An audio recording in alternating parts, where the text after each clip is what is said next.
Welcome in, everybody. Me and Indi, we did one episode before, but I can't really count that. That kind of sucked. That was like an interview. You were so pregnant. Yeah. You're like, but anyway, we've been really feeling led to do a podcast, or webcast if you're watching on YouTube. And we have had a lot of bumps in the road already. It appears that there's some forces against us to not get it out there, because yesterday we recorded and the file got corrupted and deleted. We filmed earlier today and one of our cameras shut off, so it's been a hot mess. But we're starting afresh. And so basically all we're hoping to accomplish with this is we're kind of putting it under the umbrella of our nonprofit, Shepherding Wellness, which exists to offer people health and wellness.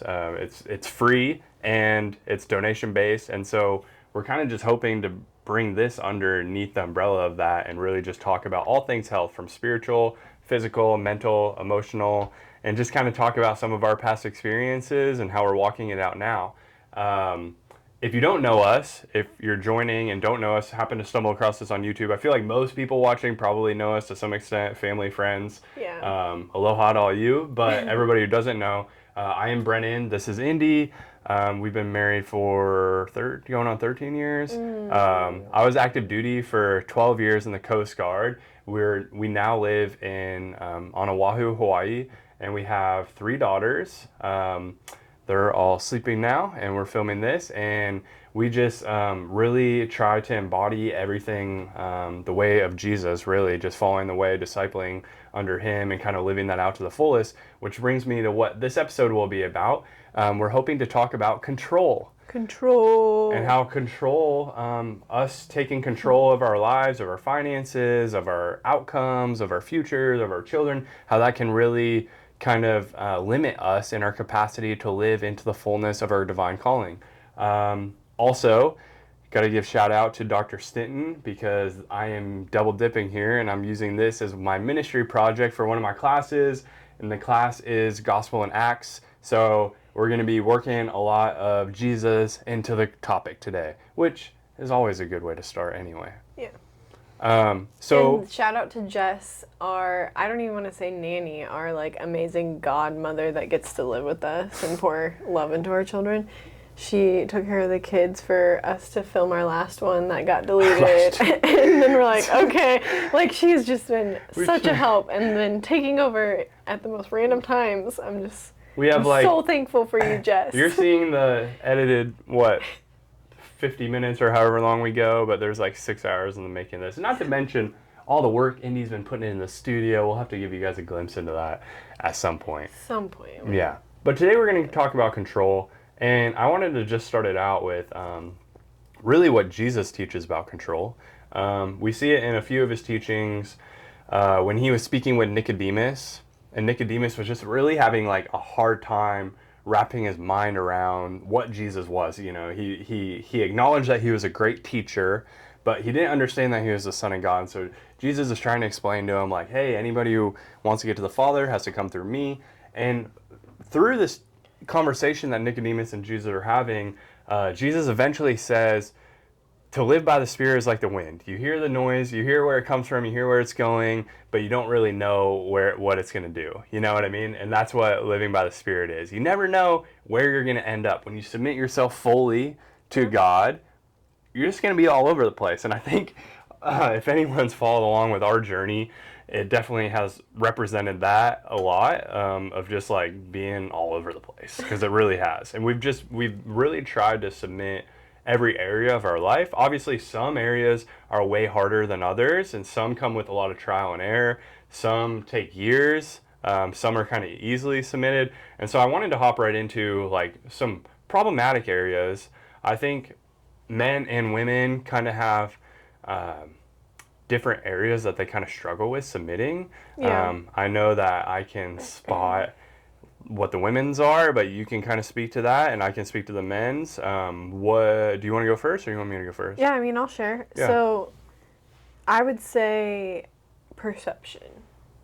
Like, it's, for me, like I gave this example of I'm heading out the door and I'm trying to brush the crumbs off my kids' faces and do their hair real quick, and they're pulling and it's stressful and all this, because I think that I can control when we're in public how people perceive you. how people perceive me, because they're like, everything's all put together. Yeah. You know what I mean? But sometimes that just doesn't happen, and I can't control what someone else is gonna think of me. Like sometimes one of my kids is not gonna have their hair done. Like, and that would like drive me crazy when you would take them out, and I'd be like, just do their hair. Like, bro, I always say if anything ever happens to you, they're just gonna have dreadlocks. Cause and I'm just like, I was like, Ari, when we were in Portland, our friend Anna, if you're watching, shout out, but she was just like, you need to comb her hair. Yeah, she was like, Ari would call me and be like, Dad hasn't done my hair at all. I'm like, comb your own hair. Yeah, You're like, 7. What happens? I don't even know if we took a brush. Oh my god. But anyway, so that's one of the perceptions, a big one, you would say, for like women. how you are perceived in public, by people you know, by people you love, and by people you don't know. Yeah, exactly. Especially social media, that like, that's a whole nother topic, but that really does you in. That's a doozy. I think that's why it's such a hard time for women and men, honestly, to just have a healthy relationship with social media, is because you're always trying to control how people perceive you. And it's like, that's really what it's built on. Yeah, for real. It's how you display yourself. It is, because it is a social media. Like, back in the day when Instagram first came out. Yeah. Like, I don't know if you remember, like, my name is still the same on there, Indi 11. Yeah, like, Indi was the OG on Instagram. I thought it was a photo editing app. Yeah, I thought it was just a photography app. I'd like just post like pictures of fields and flowers. And then it became like, no, people had these. It was like Facebook, and then I was like, oh, this is my photo album. If I post on here, and then I can print these pictures, and it can be for our family to see. And now you're like attacked with like, oh, you're not showing enough real stuff. Oh, you're not showing enough, or oh, you're not like doing all the things behind the scenes. Or you're being too real. I'm like, I just don't care anymore. I give up. You're being real just for the perception of like, look, I'm being real, and it's like a staged real. That's why Be Real is popular now, right? It's because it's like literally, but it's so funny because it shows on there how many like retakes you take. So it's like, it's called Be Real, like you're supposed to be real, but like people are always like retaking the picture because they want to control how people perceive you. Doesn't it send you like an update or like a notification? Yeah. It does. I will state that I'm very bad with technology. Yeah. So if I get that's why wrong, we're re-recording, because Indi had one job to hit record on this camera. I didn't record. Her one, I'm like setting all the mics up and this and that. I'm like, Indi, just hit record. Yeah, we're good. Oh my gosh. Is my mic on? Okay, so I'll speak to the guys real quick. Or I mean, guys and gals, like it honestly is all the same. But I think like how we're wired, we will definitely have certain aspects that are just kind of elevated, you know what I'm saying? Yeah. Mm-hmm. And so one of the areas that I really struggle with was like wanting to be the provider, like accepting like God as a provider and giving up control in that area, especially in regards to finances. And I would say finances, future, and occupation. Like those are like the real big ones, because you want and the occupation kind of has to do with how people perceive you in a way, but it also is you just wanting the job that you want, and maybe not the job that God has planned out for you. The financial one too is a big piece too, because like as a guy, you're just kind of wired like you want to like provide for your family, you want to give them a good life and stuff, and so your perception of your finances is like, hey, I got to bring in all this money so that I can do this and that with it. And it's like God just wants you to be like, hey, submit this to me, you know, give me control of this, and then I will take care of the rest. Like Matthew 6:33, seek first the kingdom of God and his righteousness, and all else will be added to you. So if you seek his kingdom first, and you submit to the kingdom, and you live in a kingdom-minded like life, you live a kingdom-minded life, then everything else, not that everything will be easy, but the things that you desire will kind of just find their way into your life, you know? It's really interesting, and it's hard to explain until you experienced it and until you lived into it. And in order to do that, you have to submit, you have to be obedient, and you have to have faith, because it takes a lot of faith to step out in that when it's not in your control, right? Because you're literally just giving that up, you know?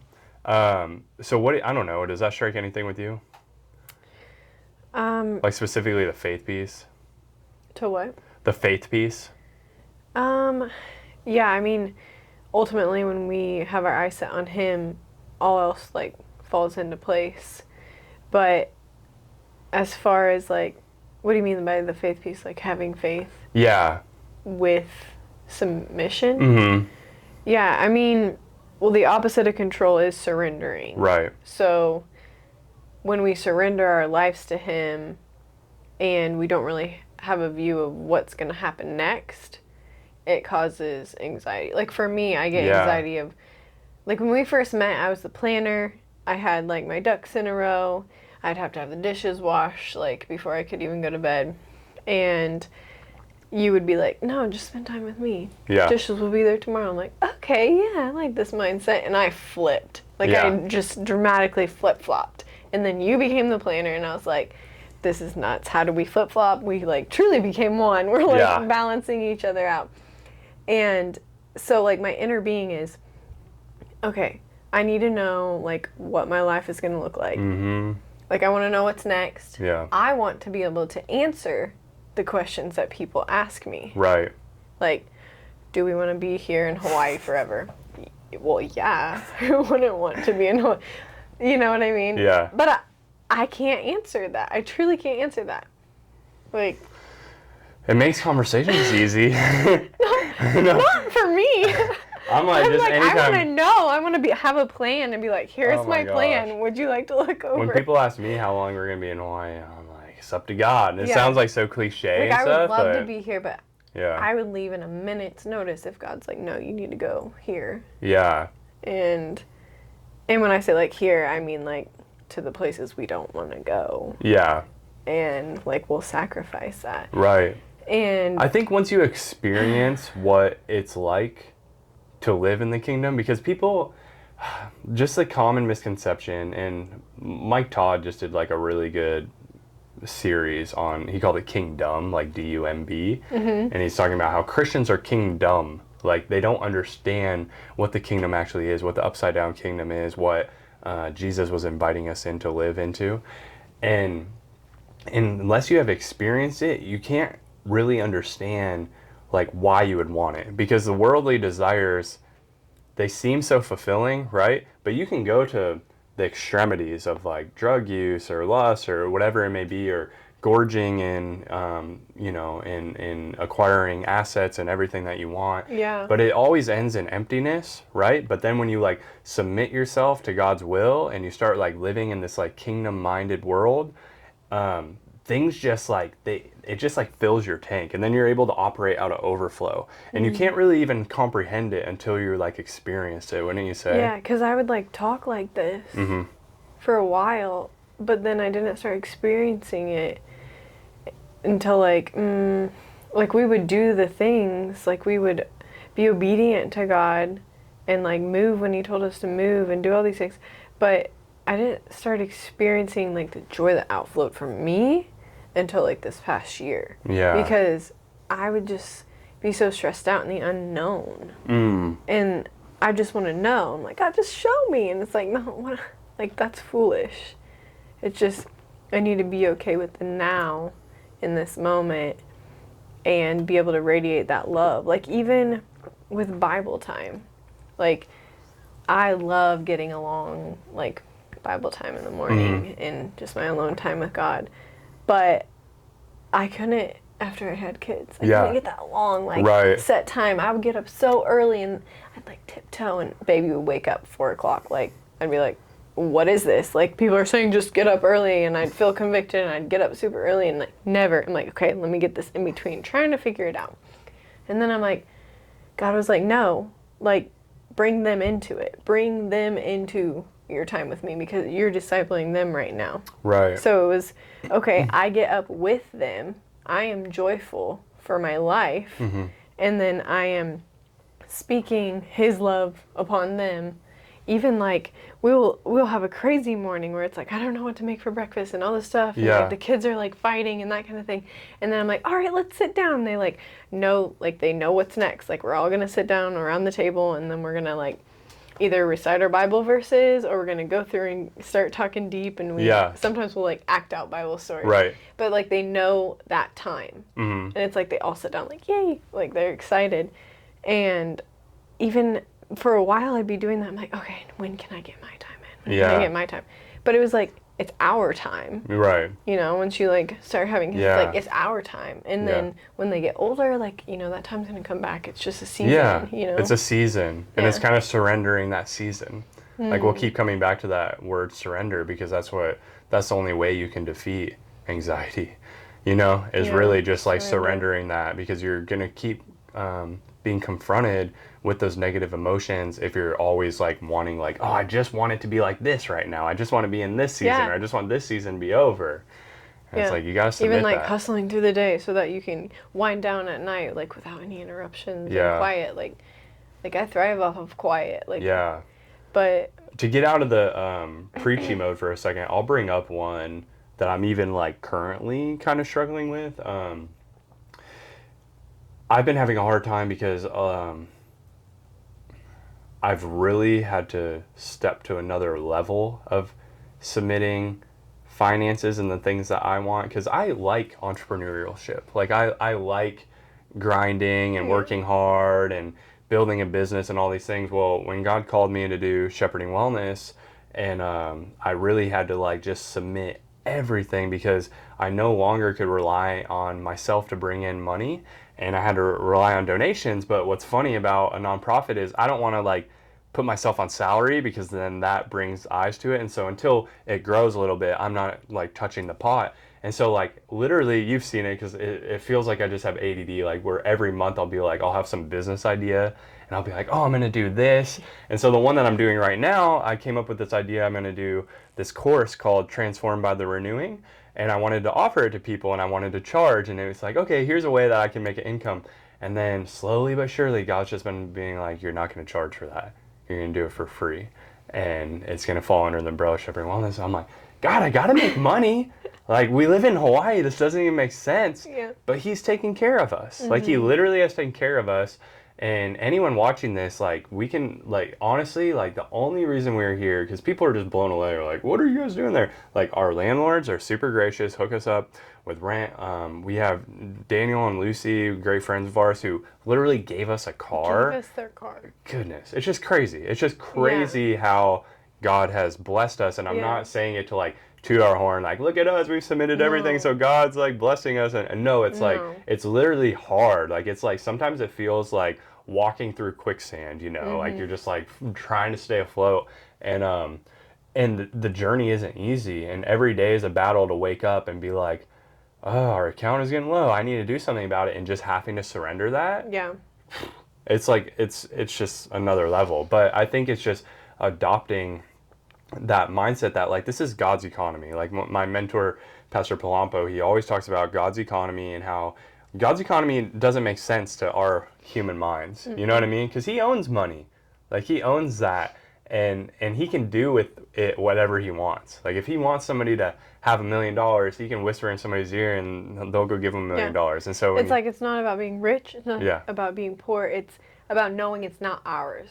It's not ours. Whatever we're given, it's not ours. So it's like, oh, we got this. Like, even if, like, we were given a car, like, he might tell us to go give it to someone tomorrow. Like, and that's fine. Like, he might tell us to move tomorrow, and that's fine. It's not ours. You know?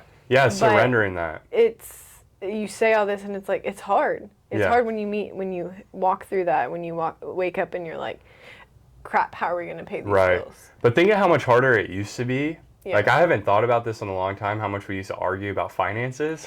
Like, we've been walking in this way for a while now, and it's been, like, really fruitful and really good, where, like, we don't argue about money anymore. Like, we really don't stress about, like, it used to just consume me. Like, what are we going to do?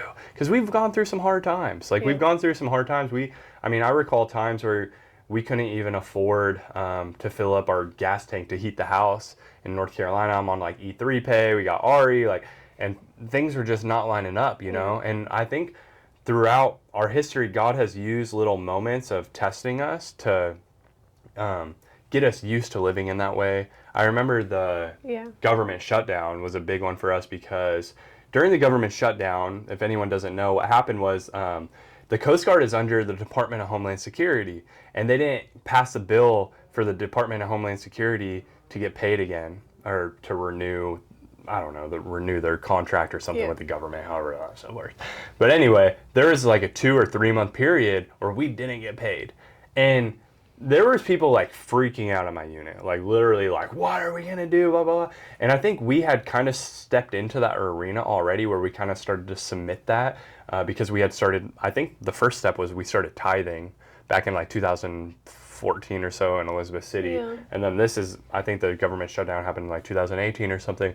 But what happened was God came through like above and beyond. Like the community really rallied together. Grocery stores were like donating food, so our fridge was stocked. We were worried about like, okay, rent comes first, right? But then how are we going to afford groceries and all that? Well, everything was kind of just taken care of, and we almost ended up like better off than when we started because like so much stuff, like gift cards were given to us and all sorts of stuff, and it just was like God's way of showing like, hey, like I know the hairs on your head, like I know every time a sparrow falls, like I'll take care of it. He took care of everything, even down to, in the midst of it, I was like, God, please, we need some apples and bananas. And it was just kind of one of those like passing prayers. And then Brennan came home with apples and bananas that night. Yeah. Because like Dea, that was her favorite food, and that's what she was like eating. a baby. And I was like, no way. Like, I just felt so loved by God in that moment. And then that was like the beginning of this strong faith walk that no matter what, like, God will take care of us. Yeah. And I need to not be afraid of what he's calling us to and press on and just trust. Even when we moved here, that was a big trust step. Yeah. We had bought a house, and we bought that house with a grant. We had a huge grant that was given to us that only 100 people get. We stood in line, we got it. Yeah. And the second week of living there, we got a call that we were going to get transferred. Yeah. I was like, this was my moment Yeah. to have a house that we bought. Like, this was my moment that, like, everyone works towards, and we can, like, make it all cute and stay and have stability. I wanted that control over my comfort so bad. Yeah. I thought we had made it in that moment. And when you told me, I was like, whatever. And you were, like, shocked. Because I was just like, whatever, I don't care. And well, that was like a big change for you because up until that point, you like, and not to speak illy of you because you've overcome it, but you were really limited in your ability to live out God's call for your life because you wanted that little box of comfort, right? And like I idolized, and it didn't seem egregious. House. What's crazy is it didn't seem egregious because there's other people that like they want Lamborghinis and they want these flashy items. All you were asking for was some stability. You just wanted some stability. You just wanted to live in a house for more than a year and a half because up until that point we hadn't lived anywhere for more than a year and a half. We just transfer, and so you just like really wanted that stability, and like to the worldly view, like that's an acceptable want, but God had something different. Yeah. God had something different planned for us. But then I was like, no. God was just like, no, Indi, like, you need to rely on me. And your comfort and your stability needs to be on me. And then I just had to work through that, like, real hard and, like, strip that. And I still, like, I'll still have the thought, like, ooh, that would be cool to have a house. But then I'm like, no. Even if we did, I would know that I'm down to be moved and, like, to go, like, wherever he calls me. Even though it's hard. Even though it is sad. Even though, like, the girls go through things every time it's a move and stuff, but it's really refining us as a family. Like, it feels like we've been put through lots of things on a fast track, and I'm like, whoa, for sure. Can we slow down so I can learn this as a we just went through a season. I was like, I thought we were out of refining. Been in refining for so long. Always but it's like intense refining sometimes. And grow. It makes me think though of like just it's such a cliche saying and like 90s saying I remember in like Bible school that like God's way is greater, like His way is greater, But like, it makes me think like His way always is though. Like even though it would seem really nice to have stability and live in that, like the things that we've got to experience and the people that we got to meet, that was all the just relationships. Yeah, it's so crazy because another question was like, oh, are you making any friends? And anytime we move, like there was like this time clock. I would make a friend like the beginning of the second year of being there, like a good like friend. And God just like showed me that all these people that I've made every time we've moved, all these like wonderful relationships that you like, you can take care of them from a distance, you know? Yeah. And those people are still a part of you. Like, it doesn't have to be like a, oh, we get to hang out every weekend thing. Yeah. Like, you still have genuine people in your life that like love God, and you Right. guys can call each other and work through problems. And it's just such a blessing to be able to have that, you know? Heck yeah. Let's talk about how anxiety is linked to control, because we've touched on it, but I really feel like we should delve into it a little deeper. Because, like, what is anxiety, right? What is anxiety? It's that angst, that feeling that you get. And obviously there's, like, clinical anxiety and panic attacks and stuff like that, which, man. I mean, I've experienced That's a story that we should share.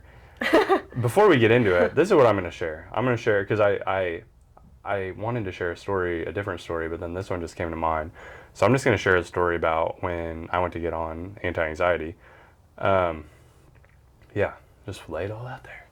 Podcast. It's like the basement, Tim Ross, transparent, everything in here. Woo, just send it, bro. So I struggled with anxiety my whole life. It wasn't like clinically diagnosed when I was a kid or anything, but I would have panic attacks at night. I'd have to like go into my sister's rooms and like have them pray for me, because I just have like so much angst about like the future. A lot of it was like in regards to thinking about eternity. Like I would think about eternity in my mind, a future item, which is what anxiety is. It's you thinking of a future or an outcome of something, and it giving you panic, right? Because you're worried about that happening. And so, or experiencing something in the past and then that being triggered by something, that would be like traumatic anxiety. So anyway, as I go through life, I, have different events that happen, different, micro traumas or whatever. And my anxiety just never leaves. It's kind of always there. It's always lingering. And I was always searching for a way to get rid of it. I went to mindfulness school, and I became a mindfulness coach, and I became a traumatic incident stress responder, like learning about the emotions and how we can handle those, but nothing seemed to do a trick. And then finally I was just convinced, I'm like, I have something wrong with me. I need to get on medicine for this. And so I went to the doctor. This was in Portland, Oregon, and I went, and it's so funny because Portland's like known for being like so like pagan and kind of anti-God a lot of times. And so I went to this doctor's office, and there was a guy, and then there was a girl that was studying under him, and he was kind of older, and I was telling them like, hey, I got this anxiety, I have like panic attacks sometimes, and I've just tried everything. Like I work out, I'm super healthy, I eat healthy, and I just haven't been able to overcome it. And I'm like, I need something, like I need to get on something. I basically just told him straight up, like, I want medicine. And they diagnosed me with like clinical severe anxiety or whatever, and panic attacks, and so it got labeled as that. And then the girl was like, all right, yeah, we'll go write your prescription and we'll be right back. So she leaves, and the older gentleman, the doctor that was kind of overseeing, he leaves, and then he like sneaks back in, and he's like, hey, I see your bracelet, WWJD. He's like, are you a Christian? And he's like acting all like undercover, like we were in like persecuted like China or something. Like it was really funny because he like isn't allowed to talk like this probably. And I'm like, yeah, I'm a Christian, like this and that. He's like, you don't need this. He's like, you don't need this. This isn't going to help you. You just need to press in more with God. He said something real quick. I can't even remember. And I was like, just like, dang. So she comes back, my prescription, and I decided not to fill it. I'm like, I'm not going to fill it. I'm going to press into this further. Like maybe that was obviously a God anointed interaction that just happened. And I'm going to keep trying, basically. And I thought it was within my will.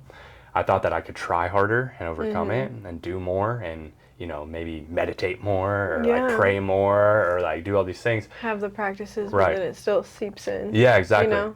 So like you could be good one day and then one day you're not. So what I attribute, and I can honestly say now, I feel like I am the least anxiety-filled person. I almost never have anxiety. Like I feel really at peace, and I feel a lot of joy and a lot of satisfaction and a lot of fulfillment. And it all derived from, after that moment, I started slowly but surely giving up more and more to God, giving him more and more control, because I was like, this was when I was still in the Coast Guard, so I was like having to worry about like, oh, what unit are we going to go to next? Do I want to become an officer? What am I going to do with my career? We need to make more money. Like what? And I just had like all these like questions, and I thought I was controlling the outcome, and I never just surrendered them to God and asked, hey God, what do you have for me to do? Yeah. And He's willing to help, but a lot of times the ball is in our court, and we don't even realize it, because He told us something, and He's waiting for us to bring that thing that He told us about into alignment, into obedience. And until we do that, He's kind of just waiting on us, because that's what free will is. Yeah. You know what I mean? Like He's not going to make us do it. Get to the next step. Yeah. Until we've self-evaluated, right? Yep. And just disclaimer, I'm not, if anyone's on anti-anxiety, like I have nothing against it. Yeah. This is just my story, and I just felt led to share my story. Yeah. I don't want anyone to feel like misunderstood or anything like that. Like I'm very careful about that, and that's the last thing I would ever want this to come across as. But I just wanted to share my story, in that for me it was giving up control. Like your story might be something different, and so don't by any means feel condemned or like I'm convicting or anything like that. It's just it just is what it is. Like that's what happened to me. You know. No, I think we all have the ability and the right to share what we went through. Yeah. You know, and you're just sharing that, and I think that's noble to share exactly what you went through. Yeah. I mean, that's it. I mean, that's word for word. The guy came in, he saw my WWJD. It was pretty funny. It also makes me think of a couple things. One, and if you have something to say, interject, but the Serenity Prayer was super helpful for me. I memorized it a couple years ago, and it's something I just say in my head that's really helped me. And it's, God, grant me the serenity to accept the things that I cannot control, the courage to change the things that I can control, and the wisdom to know the difference. So there's basically two camps here, right? There's things you can control, and there's things that are outside of your control. And you need to know what those are. And you need to get to the root of it. And it's different for everyone. Yeah. Like for me, it's like my kids, like what people think, like all these things. Yeah. And it's like, okay, you need to peel those back. Right. And figure out each thing. And most of the things are honorable. I was going to say, it seems honorable, you know, to like want to take care of your kids and stuff. So those are some of the harder ones to identify. You want to take care of your kids, but then ultimately, like, God's in control. Yeah. Like, they're His kids too. No, but what I was going to say was that ultimately, I lost my whatever. It's fine. I'm struggling. It's so late. Okay, well, another thing I wanted to say was another one of Jesus' teaching in Matthew was Him saying, my burden is easy, or well, basically, come to me, all you who are weary and heavy-hearted, and I will give you rest. And then He said, you know, my burden is easy, my yoke is light.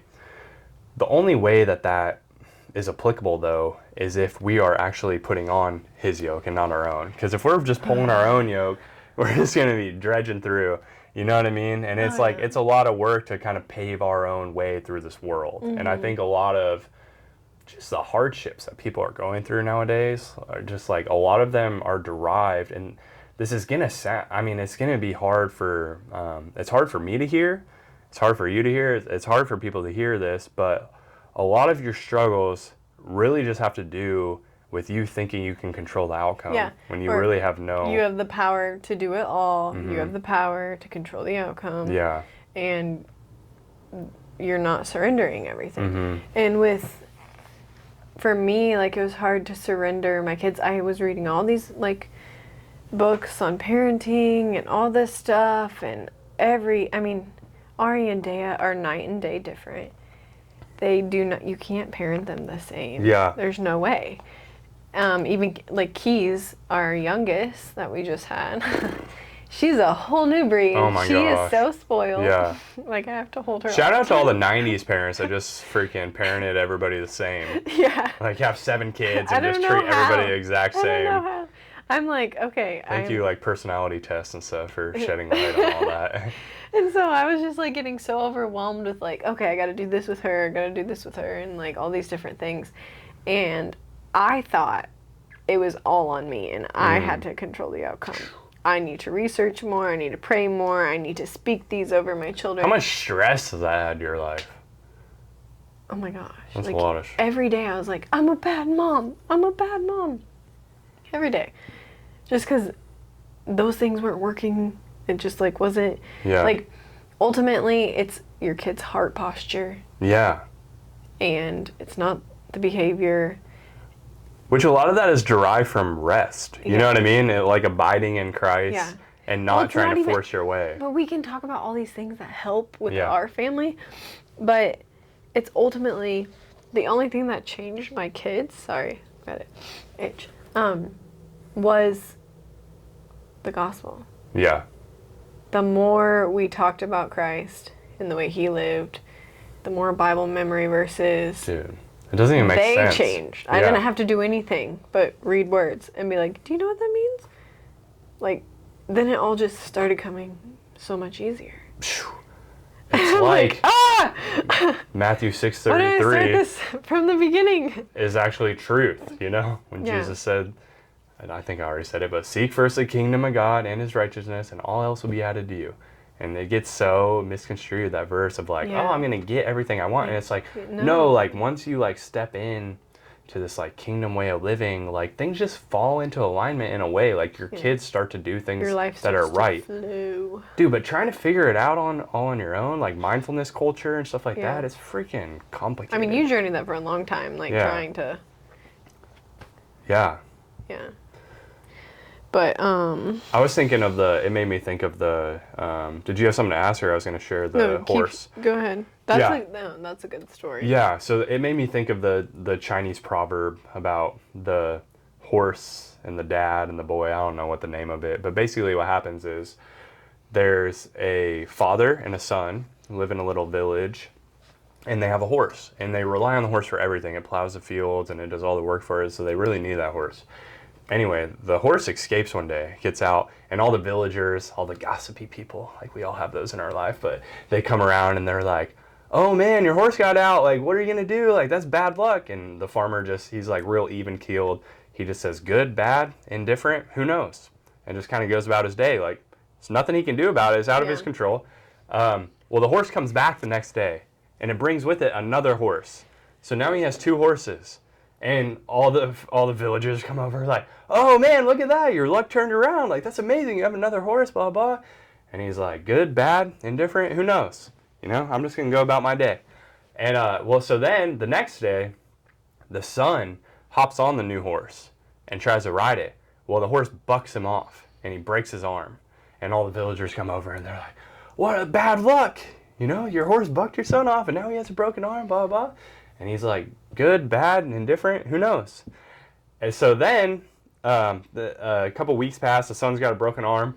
Well, they start recruiting people. There's like, I think it's like a tribe or something is going around pillaging the village, looking for young men to kind of come to war with them. And they come and they show up at the house and the son's arm's broken. And so he can't go to war with and they're protected. And the father's like, good, bad, indifferent, who knows? And it's just, there's so many things that are just outside of our control, and we try to conceptualize them. We try to make sense of everything. We try to be like, is this a good thing? Is this a bad thing? Where does it fit? And so many times, it doesn't matter. It really doesn't matter because there's nothing you can do about it. Yeah. And you just have to submit that. And it's such a foreign concept and foreign way of thinking, especially in today's age where everything is logic and reason and science backed, where we can make sense of everything and we want to make but guess what? There's a whole spiritual realm out there that we don't really fully understand, and it plays a big part in things that happen here. And God has his hand over everything that happens. And so the more that we can submit and we can tune in to his voice and understand what's going on from him, the more fulfilled our life's going to be. You know what I mean? But the opposite side of that spectrum is everything's within your control. You have to figure it out. You have to write your destiny. You have to pave the way. You have to provide for your family. And it just brings about a lot of stress. Yeah. A lot of stress. And we've experienced it. I've experienced it. Like I said, like I lived that way for a long time. And all that I want this video to be is an invitation to anyone that's feeling that angst that stress, that anxiety, to maybe have a paradigm shift of how you're viewing your life right now. And it's sometimes, like, you can even be like, no, I've, like, searched. Like, I've searched my heart. I've evaluated myself, and I still get attacked with these feelings. Sometimes it starts with the thought that comes in, and, you know, we're supposed to evaluate those thoughts and then give them back to God, you know. So sometimes we can be attacked and think, oh my gosh, my dog has fleas, I have people coming in 2 seconds, I need to vacuum everything, make sure that there hasn't this happened. That's why I'm like, there's so many little things that can happen. Every time Indy's life is going good, we get attacked with some sort of bug. Like mites, fleas. Oh my gosh. And I hate that. It's horrible. So he tests us. and the last one, I was just like, I was getting ready to pray, and I'm like, I am so frustrated. I'm like, God, take these bugs away. In Jesus' and then name. I was like, you know what? Actually, leave them, because I can handle this. Bring it on. Because I've just dealt with it so many times. Yeah. And so, in that moment, my mind changed. I was like, what just happened there? Like, why would I even say that? Like, I can handle this. Like, what the heck? Yeah. It's not me handling it. It's just the way I was looking at it. Right. That's such a good point. It's your mindset. Yeah. It's your mindset. Something that all my clients have heard me say a million times. You've heard me say a million times. It starts with the orthodoxy. It starts with the right way of thinking. And then it's orthopraxy, which is the right way of doing. And then it's orthopathy, which is a way of being. And you can't skip orthodoxy. You can't skip the way that you think about things and skip right to the way you do things or who you are. So many people try to rewrite their identity. They're like, okay, I trust God now. What am I doing? Like, why is it happening to me? Because I felt like that constantly. And then I was like, okay, no. I get to do the dishes. I get to be Ari and Daya's mom and Keith's mom. Like, I get to do these things. And I heard that a while ago, and I'd kind of say the words, but I wasn't stopping it in my mind. Yeah. You know? Like, I'd say it out loud, but in my mind, I wasn't taking my thoughts captive. You know? Yeah. Even, like, I'm not a morning person, and never have been, and you are, like, the cheerfulest morning person ever, and I'm like, that's disgusting. Stop. Like, ew. And one morning I woke up and you were like, I just wish you would smile in the morning at least, because you're just so cheerful, and then I'll just put a frown on your face because I'm like, oh, where's the coffee? And I was like, oh, you want me to smile in the morning? Yeah. Like, I was being completely, like, facetious. Yes. And I woke up the next morning, I was like, like, fake smile, but then we started laughing, and then the next morning I did it again, and it became a habit because I just was, like, doing it out of mockery almost. And then that became a habit, and then I started, like, waking up super cheerful, and I'm like, I am not a morning person. Why am I waking up cheerful? Yeah. Like, what is this? It's like there's something to it. I don't know. It's like that saying, oh man, Rene. He was like a philosopher in the Enlightenment period, but he said, I think, therefore I am, which I think in modern day Instagram culture, pop culture, whatever you want to call it, in this, like, we're kind of like re-entering a Enlightenment period where everybody is getting into mindfulness and stuff like that. But that saying, I think, therefore I am, it can get taken out of context, and you can, like, think that, like, manifesting is okay. Like, oh, I'm going to, like, think about this, so then I can become this. Yeah. But if you think about it in a biblical context, like, the way that you think is going to ultimately become who you are. You know what I mean? And so you thinking, like, oh, hey, I am a happy... and instead of a self-fulfilling prophecy, which is like, I'm just not a morning person. It's morning. Yeah. You know how many self-fulfilled prophecies I'd put on myself?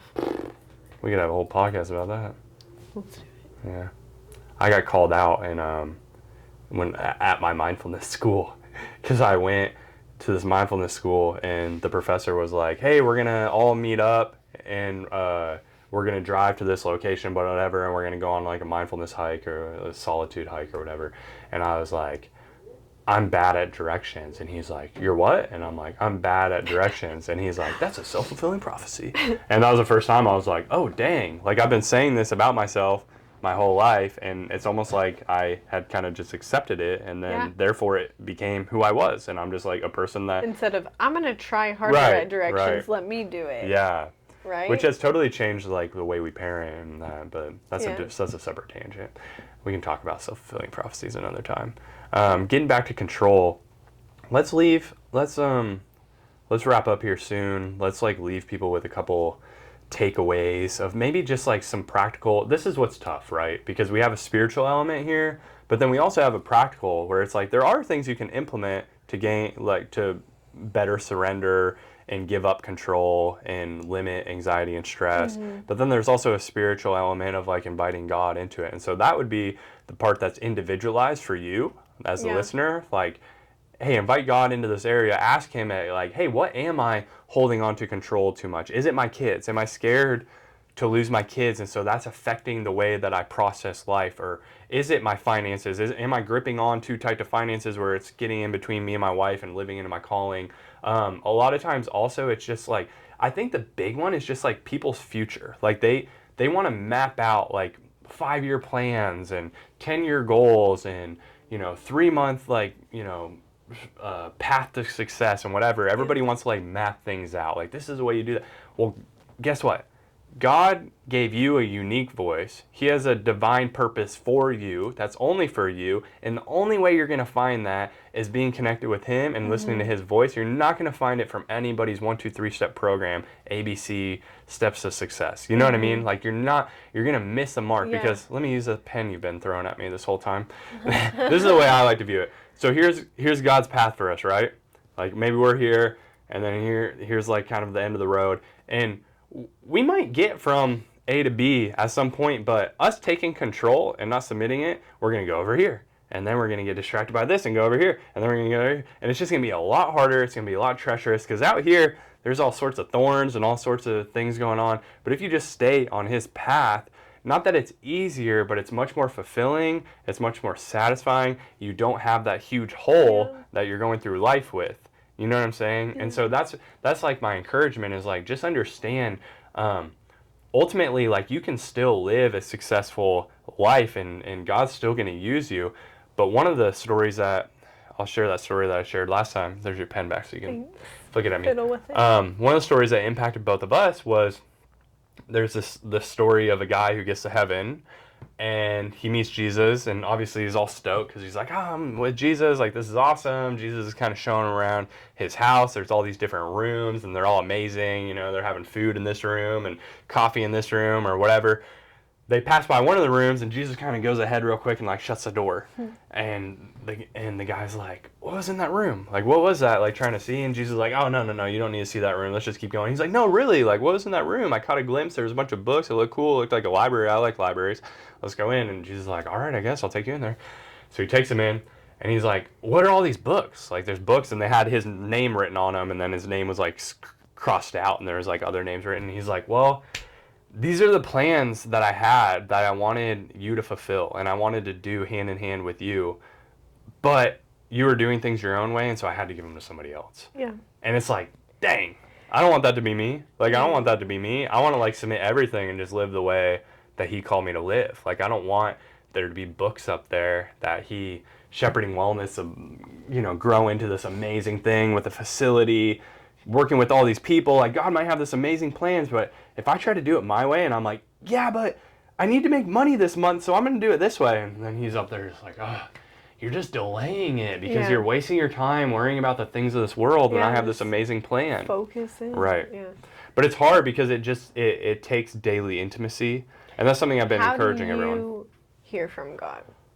Like, what is some practices that you do in order to hear his voice? Yeah, I view it like a relationship. Obviously, like, you can take that to the far extremes where it's like, you're like overly relational and you're not like practical or like in the word or like looking for wisdom. and you're just focused on the emotions attached with the relationship. But I think like most people that grew up kind of like we did with a Baptist upbringing, like focusing on the relationship is important because you weren't really brought up with that, or I wasn't at least. I didn't hear about the Holy Spirit until like I was a full grown adult, you know what I mean? Like I've heard the Trinity, but I didn't know like, oh, we have the power of the Holy Spirit living in us. Like Jesus said it would be better for me to leave and leave you with this Holy Spirit. Like, because I would choose walking with Jesus any day. Yeah, right. So it's easier. Anyway, to view it like a relationship, so me and you, I wrote this paper that the Holy Spirit's love language is quality time. It's kind of like, kind of like a joke or whatever, but kind of truthful. And so I view time with God of the utmost importance. Just like time with you, if we want our relationship to grow, you have to spend time together. And it has to be uninterrupted and undistracted. And we live in such a distracted world, just sun up to sundown. We got our phones, so it's like carving out time where just all the distractions are away. That's just the easiest way to start. Start your morning rooted in the Word, rooted in worship music, rooted in journaling, and He'll start giving you downloads. Because if you've gone a long time without hearing from God, it's probably because something in your life is hindering you. Because He's always speaking to us. He always wants to communicate with us. Like there's times where I'm like, oh, I need to get that time in, like I said. Yeah. And I love when I can sauna because it's just this little dark it's like box. a prayer closet. Yes, I love that. Yeah. And that's usually like when I hear from God, and when it's not there, it's like if I shower, or just like in small, still moments. And how often do we carry music with us or podcasts or all these things into the still? Yeah, for real. Moments. And this is something that like be alone in your thoughts with God, because He'll show you. But it takes a while. It takes practice. Like date nights without our phone, right? Leave the phone in the car. It's like you're fidgeting. You're like, oh, what do I do? I have to talk to you the whole time. Like what? Like what is this? And it's like it takes some getting used to. But then once you get used to it, you realize, oh my gosh, this is so fulfilling. Like our date nights have been like really great lately. Like as I got a dumb phone. And so if I go out on a date or take the girls out on a date or go to school or do something that's like important that needs my attention, I take my dumb phone because it only has your number on it, only has maps. I have, I have the Bible app and some Christian music, and that's it, right? Just some essentials. And that really opens me up to be able to connect with you. Yeah, because when you know, like, oh, I don't have enough self-control to not answer this call because I care about this person, I see their face, but I'm spending time with these people that are in front of me, And here's something that I encourage my clients, like especially with fitness, but then it also pertains to spiritual disciplines, really any disciplines or any habits. It's okay to be overly religious in the beginning and be almost like dogmatic or like legalistic with your implementation of these habits, because in the beginning it's going to feel like a check box. Like it's going to feel like, all right, I'm setting aside 15 minutes and I'm just checking the box and I'm reading through my Bible, because it takes a while to get into the groove. And I mean, it was probably, I can't even tell you how long, but it was a long time when I implemented my morning routine of like no phone, for the first like 5 hours of the day, but the first 30 minutes to 45 minutes are dedicated to God, where it's like worship music, prayer, journaling. And if you have a hard time praying, journal your prayers. Like write them down. If you're easily distracted, something about putting that pen to paper when you're writing, and just dedicate that first 15, you can just start with that 15 minutes. It'll feel like checking a box. It'll feel like you're just being legalistic and doing, but like eventually you'll work through that 2-3 weeks of just doing it regularly every single day, where like all of a sudden it'll start to give you life, and you'll be like, oh my gosh, I rely on this to live. And you'll notice like, man, I was waking up with all this anxiety because the first thing I was doing was looking at my phone rather than being filled with the Spirit. Like, obviously. As soon as you click that phone on, it's to-do list. Especially if you go to Instagram right away. Well, to-do list, that would probably be, that's just moms. I'm just thinking of like single guys out there. Like it's like you're getting on Instagram and right away you're just like in that mindset of like, what are other people thinking? What are other people doing? What are other people? And it's just like, that's just not a good way to start the day. It's really not. Or news, like just you gotta start it grounded. And I don't mean to sound legalistic, but I've just found it with anyone that I've coached. I've just found it to be essential. It's essential. That morning time is essential. Like even if even all the people that work and say they have to have their phones. Okay, well if you get up at like 5, say I'm not having my phone until 6. Like, just give yourself that 1 hour. Like start small and then work your way up to whatever's comfortable. For me, I have to have my phone in do not disturb, just because like we're in Hawaii and the time difference is nuts. So like I'll start getting calls and texts at 3 a.m. I have to have it in do not disturb until 10 o'clock my time, because that morning time is so crucial to me and the girls for like the rest of the day. The trajectory. It sets a tone. Well, and if I even have a second of like, or an interrupted like text or thought, then I'm like, wait, what was I doing? Yeah. Like I think, like, I really do struggle with like different, like delegating. Yeah. And so I have to have that time to figure out. Prioritizing. The list goes on. No, I can't have another interruption. Really present. Well, it reminds me of, there's this psychologist that said the first 15 minutes of the day and the last 15 minutes of the day are when your brain is most malleable. So if you want to change who you are, think about what you're waking up to and what you're going to bed to. Yeah. You know what I mean? Yeah. Oh, yeah. I remember, like, we'd be going to bed and you're like, you want to read a book? I'm like, no, I just always fall asleep. And you're like, what's the point? You're supposed to go to bed. And I'm like, no, I need this time. Like, I need this time as a mom. Like, I need time to feel like me. And that's true. Like, you need time. Yeah. You need that time. But sometimes it's just that time in the Word, or that time in, like, an inspiring book to wind down. And I love just having conversations with you in the morning. Yeah. Or at night, too. Because it's fun. Like, so Brendan works from home now, which is like a world of a difference. We went through a whole adjustment period, that's for sure. Like, we went from him being gone sometimes for 2 to 3 months to 2 weeks to then he went down to a normal schedule that he was gone overnight at work for 3 days straight, and then he'd be home for 2 days. And then it narrowed down again because he changed his job, and it was, okay, he was home every night at 5, and then some weekends he was gone. And now he was full-blown in the house all the time, and I was like, this is not working. Like, how are we gonna do this? We were like stepping on each other's toes. I would like just clean the kitchen, and then he'd come up to make lunch, just like a tornado. And I'm like, how are we gonna get past this? How are we gonna do this? And you're being so relatable for all the moms out there. Sure enough, we got past it. We like have a routine and a flow, and I'm so thankful that you work from home. Like, I bust in your office probably way too much. Every time that I'm in writing flow. Way too much. And I'm like, babe, guess what I just read?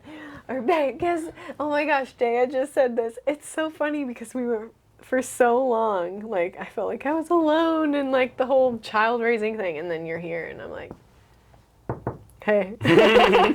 I'm like that. I'm the work person that just oh my gosh and talks. Like, you have like the cubicles that are like only this high. Yeah, like, what are you doing? Workaholics or something. Press my face against the window. Hey, are you done working? Yeah. You're like, no, get out. Do you have any more questions? No more questions? I don't think so. No. All right. Well, I guess we can wrap up then. Yeah. Yeah, I think this went well. Hopefully everybody enjoyed. I want to offer everyone, I'm doing a giveaway, or we're doing a giveaway. We have my mentor, Rabbi Palampo, Dr. Palampo, Pastor Palampo, whatever you want to call him. He wrote this book, God Things. And what's really cool about this book is it talks about the difference, and I think this correlates perfectly with what the podcast was about today. It's called God Things, and he talks about the difference of God things and good things, because you can be doing a bunch of good things that look like God things, and you're just completely running yourself ragged, and you're gonna burn out because it's not flowing from that overflow that we spoke of. But because when God imparts on you to do something, and then he paves the way for you to do it, it should feel, not that it feels easy, because Jesus' ministry, we see that it was hard on him physically. He had to go away and rest a lot, and get away and spend time with the Father and kind of rejuvenate and then come back. So it's not necessarily that's going to be easy, but it shouldn't feel like you're dying, like you're just drowning, right? Like, obviously there's seasons, but in those seasons you should have some rhythms in place that you can go away and find rest and come back. But God doesn't intend for anyone to burn out, like especially like people in ministry, pastors or whatever, that just get to that point of exhaustion, Yeah. and then it's almost like the point of no return. So he's just an amazing guy. I look up to him so much and love him. So shout out to Plumpo if he's listening, and his wife Mona, they're awesome, and his son Mark, they're all the best. But anyway, it just really sheds light on how to recognize what a God thing is and a good thing, and then kind of how to live into that fullness. So we're going to give away this book, and then we got some shepherding wellness stickers that are sweet, designed by That Brennan myself. designed. Oh man, they're fire. So good. So what we'll do is, if you like this video, if you subscribe, if you comment, and if you send it to one person, so 4 things, then we will enter you in to a drawing. So like, subscribe, comment with what? What should we comment with? Oh, a topic. Topic for next week? Just topics. Topics. Just send in some topics and Rant, something that you liked about this one. Boost us up a little bit. It's our first one. We need some some encouragement to keep going. I'm prepared to put on the blinders and bury me. Oh my gosh. Get roasted. Yes. No. Yes. Yeah, so we'll send this out to one person. We'll do a drawing. So like, subscribe, comment, share with somebody. Pray about it. Yeah. And someone that God highlights to you, just send this over to them. Someone that might be battling with a lot of stress or anxiety, and you think that maybe it's just because they're holding on to too much control. Send this over to them, and then we'll send those out with much aloha. And yeah, and that's pretty much it. Do you got anything to add, Indi? No. Peace out. Yeah, thanks so much for watching, guys, and like, we really appreciate it. Like I said, we're strictly just doing this because we want to invite people in to just a new perspective, an unveiling of, and that maybe there's more that God has for you, and maybe it just comes with changing your mindset. You know, Romans 12:2 says, do not be conformed to the ways of the world, but be transformed by the renewing of your mind. So if you feel that you've been conforming to the ways of the world a little too much, and you need to be transformed by the renewing of your mind, first off, read your Bible, obviously. But second off, keep watching our videos, because that's what we're really going to be talking about. Yeah. It's just like a new mindset, a new way of thinking about life, a new way of living holistically into your divine calling and your divine purpose. Yeah. And that's it. So thanks for watching, guys. Yeah. Oh, give us some, you know what? Drop in the comment also if you want. This is too much. I'm going too long here. But some podcast name ideas. We're thinking about Shepherding Wellness podcast or Brennan Indi podcast. We got some different ideas, but if somebody comes up with a cool one, we'll send you a book too if we end up going with yours. Yeah, and we're willing to address hard topics too. Ooh, really? I mean, well, I feel like we're doing this because, 1, God's like, you have to do this, and I'm like, I don't want to do this. And then 2, because we talk like this all the time.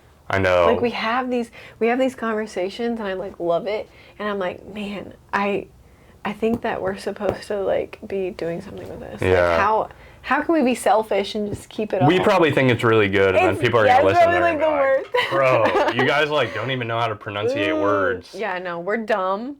Okay, we are not scholars. I mean Brennan's basically. I'm graduating, so I mean I'm a learned. Oh my gosh. I'm pretty learned. No, just joking. Okay, he is. He's basically. All right. Mahalo, everybody, for watching. We're gonna leave you at that before we digress. Love you all.